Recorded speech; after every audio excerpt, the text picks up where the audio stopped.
Hello friends, welcome to our channel.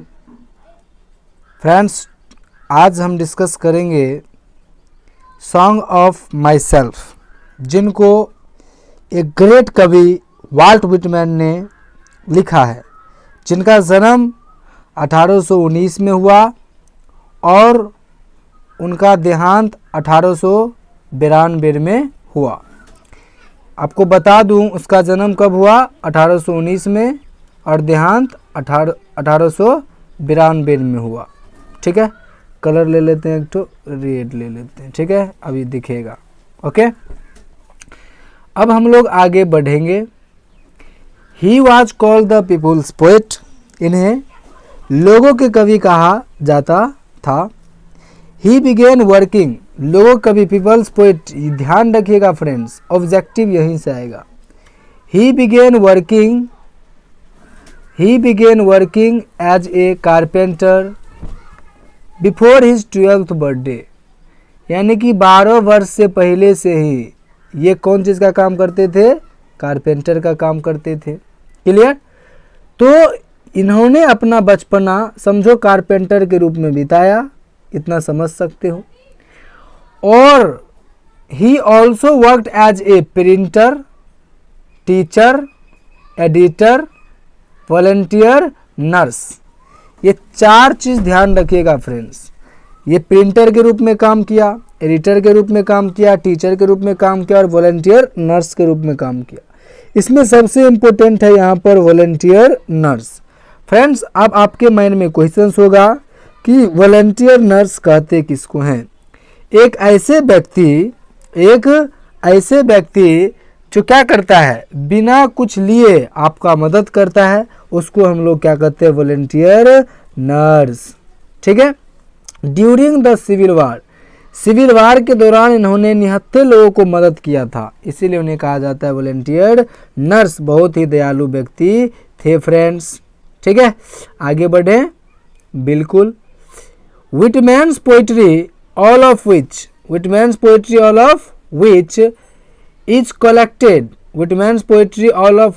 collected of 12 poems। कितने poems का collection था इनका? 12 पोएम्स का, जिनका नाम था लीव्स ऑफ ग्रास। ये भी ऑब्जेक्टिव आएगा, बोलेगा लीव्स ऑफ ग्रास किसने लिखा, तो आपको बताना है कौन लिखा, तो वाल्ट विटमैन ने लिखा। ठीक है, इसके बाद आगे चलते हैं। और लीव्स ऑफ ग्रास कितने पोएम्स का कलेक्शन था, तो 12 पोएम्स का था। ठीक है, बिल्कुल। Is known for its free rhythms, rhymes, lake of rhymes, यानी कि ये जो कविता लिखते थे, इनके कविता में ना ही रिदम होते थे, यानी रिदम से स्वतंत्र रहते थे, और राइम की भी कमी थी।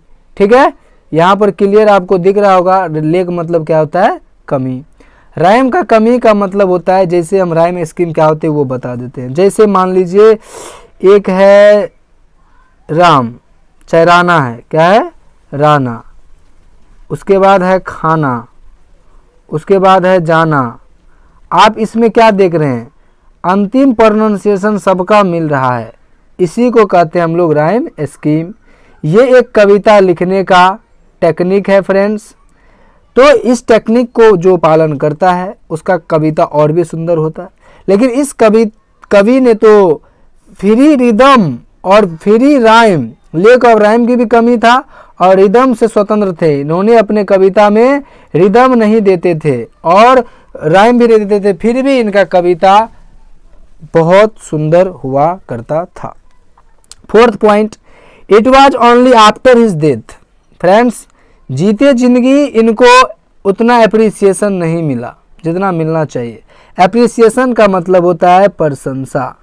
इनका लोग प्रशंसा नहीं किया जीते जिंदगी, लेकिन आफ्टर हिज डेथ, यहाँ पे लिखा है कि आफ्टर हिज डेथ, यानी कि it was only after his death that he could win appreciation. वो क्या जीता, एप्रिसिएशन जीता, प्रशंसा जीता in America for his original and innovative expression of American individualism.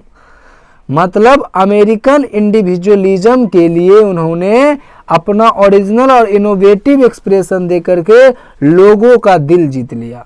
और लोगों का दिल जब जीत लिया तो फ्रेंड्स उनको अप्रिसिएशन भी मिला, उनका प्रशंसा भी खूब जम के हुआ, लेकिन आफ्टर हिज डेथ, मृत्यु के बाद। ठीक है, आगे है 5 पॉइंट कि his important works include leaves of grass 80-155 and drum taps 80-166।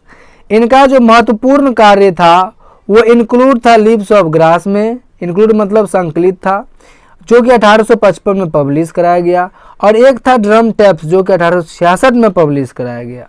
ठीक है, 1866 में पब्लिश कराया गया, ध्यान रखिएगा। उसके बाद leaves of grass is the collection of 12 poems, ये पहले ही पता है कि 12 पोएम्स का ये कलेक्शन है। कौन सी? Leaves of grass. फ्रेंड्स आगे हम लोग बढ़ते हैं वर्ड मीनिंग की ओर। ठीक है, वर्ड मीनिंग देखते हैं।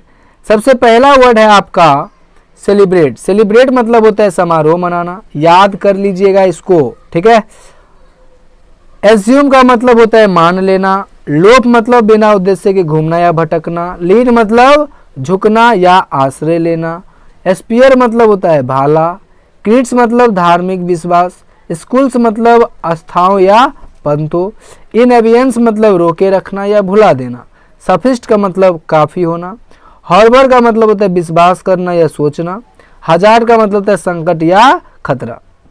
ठीक है, इतना बात आप ध्यान रखेंगे, उसके बाद फिर आगे हम लोग पढ़ने का प्रयास करेंगे।